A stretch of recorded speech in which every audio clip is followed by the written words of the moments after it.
ये हालत होती है जब बहुत अरसे बाद आप आते हो और अपने आप को सुपरमैन समझते हो।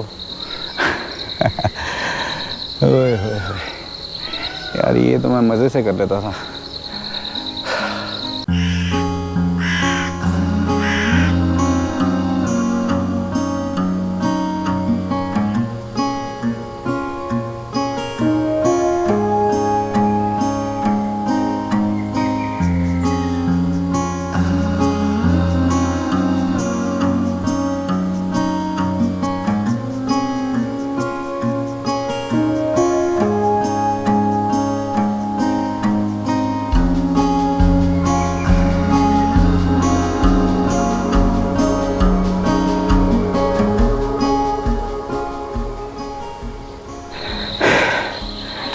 ये जनाब थोड़ा सा रेस्ट करके अब हम फिर आगे चल पड़े हैं और एक एक घूंट पानी पिया। कितना पानी पिया? एक एक घूंट पानी पिया। और शाबाश, मेरे बेटे में बहुत एनर्जी आ गई है। और ये अब हाँ, वो वाला ट्रेल याद आ गया आपको, वो जो चीता पॉइंट वाला था।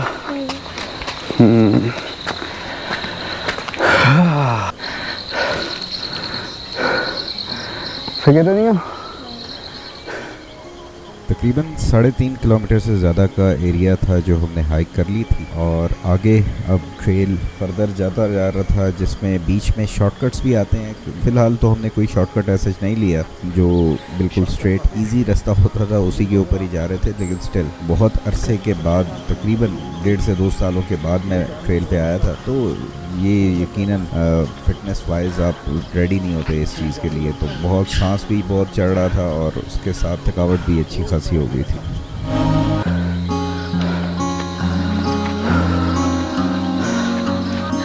देख के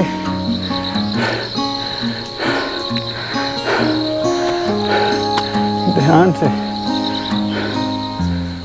अहमद माशाल्लाह हमारा फुल ऑफ एनर्जी, और उसे समझ नहीं लग रही थी कि मैं भागा हुआ कभी इधर जाऊं कभी उधर जाऊं। बहरहाल शॉर्टकट रास्ते बीच में जो आते हैं, मैंने फिर उसे कहा कि चलो ठीक है, आप यहाँ से ऊपर जाओ और देखो कि मेन रास्ता कितना ऊपर है, तो अगर करीब ही है तो फिर हम शॉर्टकट्स ले लेते हैं। तो अब अहमद हमारा जो है ना, ये GPS के तौर पर काम कर रहा था कि ये ऊपर से जाके स्काउट करता था पहले शॉर्टकट से कि कितना ये शॉर्टकट जो है आगे जाके वो उसके मेन के साथ टच होता है। तो उस तरह फिर हमने कुछ शॉर्टकट्स दिए और तेज़ी से फिर आगे बढ़े।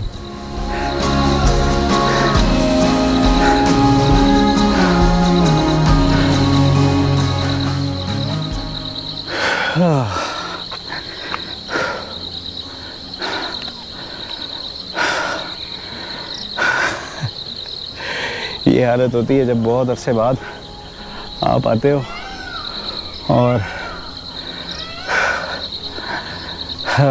अपने आप को सुपरमैन समझते हो। ओए होए होए यार, ये तो मैं मज़े से कर लेता था। ली की तरह ऊपर नीचे जा रहा है। शाबाश, ध्यान ध्यान से, ध्यान ध्यान से, आराम आराम से। ऊपर कोई रास्ता मिला? आगे जाके पत्थर लगे हुए हैं। इसका मतलब है कि ये वाला रास्ता सही नहीं था।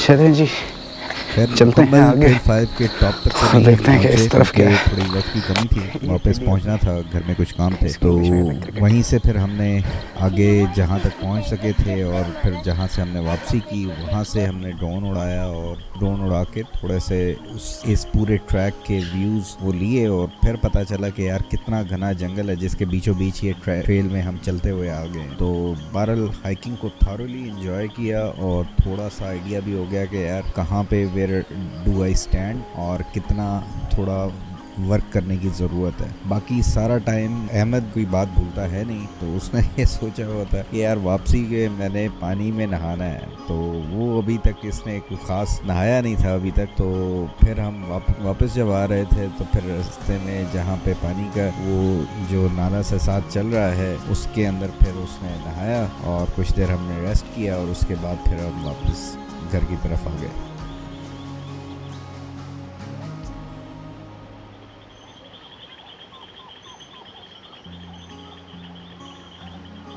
I would highly encourage parents, और बहुत से लोग यहाँ पर आते भी हैं, लेकिन जो नहीं आते वो बच्चों को लेके इन ट्रेल्स के ऊपर ज़रूर आएँ। तो फिज़िकल एक्टिविटी हो जाती है और बहुत कुछ सीखने को मिलता है। बहुत से ऐसे छोटे मोटे कीड़े, जानवर और जंगल और नेचर से रिलेटेड बहुत सारी ऐसी इन्फॉर्मेशन होती है जो बच्चे आपसे क्वेश्चनिंग करते हैं, और फिर आप उनको वो उस चीज़ के बारे में बताते हैं। क्योंकि एक रूटीन में घर के अंदर रह के घर के अंदर की चीज़ें, उसके बारे में क्वेश्चनिंग बच्चों का जहन उतना ज़्यादा नहीं खोलती जितना वो एक अलग डिफरेंट जगह पर आके फिर डिफरेंट चीज़ें देखते हैं और डिफरेंट उनके जहनों में क्वेश्चंस आते हैं। तो ये एक्टिविटी काफ़ी प्रोडक्टिव रहती है बच्चों के लिए भी, पेरेंट्स के लिए भी, और हर तरह से, यानी कि इसके तो विन विन सिचुएशन है। तो आई होप कि आपको आज का व्लॉग पसंद आया होगा। जाने से पहले थोड़ी सी ड्रोन शॉट्स इस ट्रेल की वो आपसे शेयर करता जाता हूँ, और व्लॉग पसंद आए तो काइंडली इसको लाइक ज़रूर कर दिया करें, शेयर कर लिया करें किसी दोस्तों के साथ जिन्हें इस किस्म के ट्रैवल व्लॉग्स पसंद हैं। नेक्स्ट व्लॉग में इंशाल्लाह फिर मुलाकात होगी। अल्लाह हाफिज़। पाकिस्तान जिंदाबाद।